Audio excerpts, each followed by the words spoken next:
नमस्कार, आप देख रहे हैं वीके न्यूज। मैं हूं सुनील राउत। बॉलीवुड सेलेब्स तापसी पन्नू, अनुराग कश्यप समेत कई बॉलीवुड हस्तियों और प्रोडक्शन कंपनियों पर 2 दिन से मुंबई और पुणे में चल रहे छापों के मामले में अब खुलासा हो गया है कि इन लोगों ने सरकार को कैसे चूना लगाया और टैक्स की चोरी की।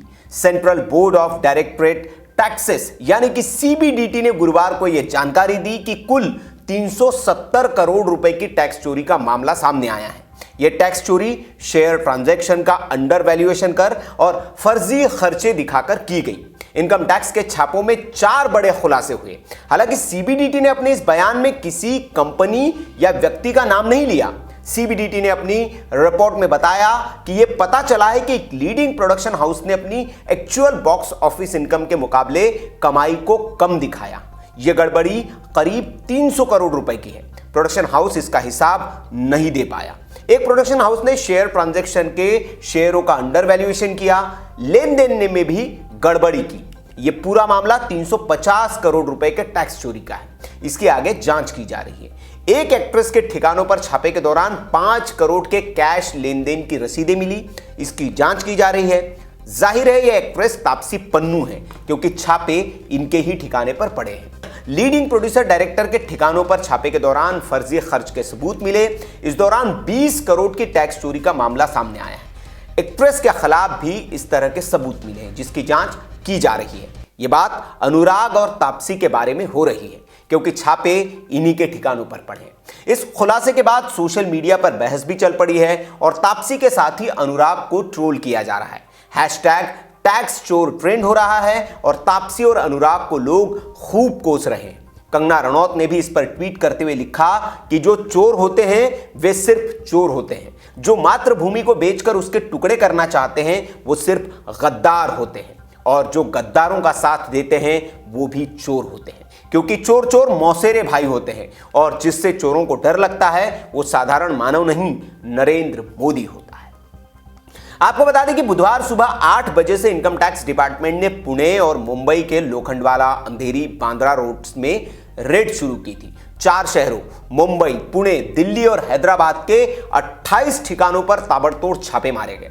गुरुवार को इनकम टैक्स की टीम ने अनुराग और तापसी से पुणे के वेस्टिन होटल में पूछताछ की। इसके बाद उनके घर और दफ्तर से 3 लैपटॉप और 4 कंप्यूटर भी जब्त किए गए।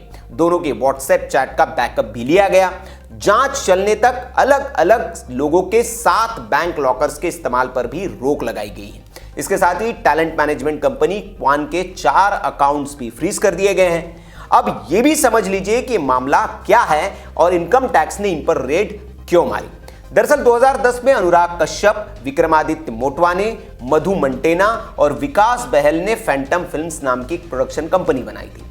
इन चारों पर आरोप है कि फैंटम फिल्म से हुई कमाई की सही डिटेल इनकम टैक्स डिपार्टमेंट को नहीं दी गई और इनकम कम दिखाई गई।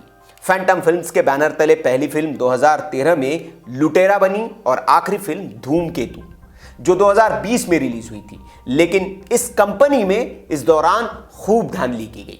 मधु मेंटेना ने 1 महीने पहले ही फैंटम फिल्म्स में अनुराग कश्यप, विकास बहल और विक्रमादित्य मोटवानी का कुल 37.5% हिस्सा भी खरीद लिया था। मंटेना के पास 12.5% शेयर पहले से थे। 5 फ्लॉप फिल्मों के बाद भी मधु मंटेना ने 500 करोड़ रुपए के बजट में रामायण पर और 200 करोड़ में महाभारत की किरदार द्रौपदी पर फिल्म बनाने की घोषणा की थी। तभी से वे आईटी डिपार्टमेंट के रडार पर थे।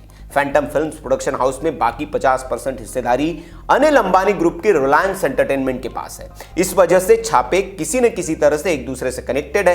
कंपनी के सीईओ के दफ्तर पर भी बुधवार को छापेमारी हुई थी। अब आप कहेंगे कि तापसी के घर पर छापेमारी क्यों हुई, तो आपको बता दें कि तापसी और अनुराग की नजदीकियां और रिश्ते किसी से छिपे नहीं हैं। दोनों बेहद खास दोस्त हैं। अनुराग अपनी ज्यादातर फिल्मों में तापसी को रखते हैं। तापसी के पास मौजूदा समय में ढेर सारी फिल्में हैं।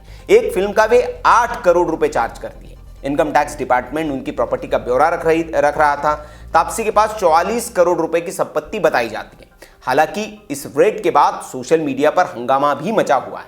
और वामपंथी गिरोह के साथ ही कांग्रेस, एनसीपी और शिवसेना के साथ ही कई विपक्षी दलों ने इसे केंद्र सरकार की ओर से बदले की कार्रवाई बताया। वैसे राजनीति करते वक्त ये लोग ये भूल गए थे कि आईटी विभाग की बॉलीवुड स्टार्स के खिलाफ ये कोई पहली कार्रवाई नहीं है। यूपीए सरकार के दौरान भी कई बॉलीवुड स्टार्स के ठिकानों पर इनकम टैक्स विभाग ने रेड की थी। इनमें संजय दत्त, कटरीना कैफ, प्रियंका चोपड़ा, सोनू सूद जैसे स्टार्स के नाम शामिल हैं। इसके अलावा माधुरी दीक्षित के घर पर भी सालों पहले आईटी की रेड हुई थी। एकता कपूर के घर पर भी आईटी ने रेड मारी थी। यह मामला शूट आउट एट वडलाला के रिलीज से पहले का है। मतलब इनकम टैक्स विभाग चोरों पर समय समय पर कार्रवाई करता रहता है, लेकिन चूंकि एक फैशन बन गया है कि अगर कार्रवाई गिरोह के लोगों के खिलाफ हो तो इसे बदले की कार्रवाई कहकर सरकार और संस्थान को बदनाम किया जाए। तो ये सारा मामला है। इस पर आपकी जो भी राय हो आप कमेंट बॉक्स में हमें जरूर बताएं। वीडियो अच्छा लगा हो तो लाइक करें, शेयर जरूर करें, ताकि लोगों को पता चल सके कि ये मामला असल में क्या है।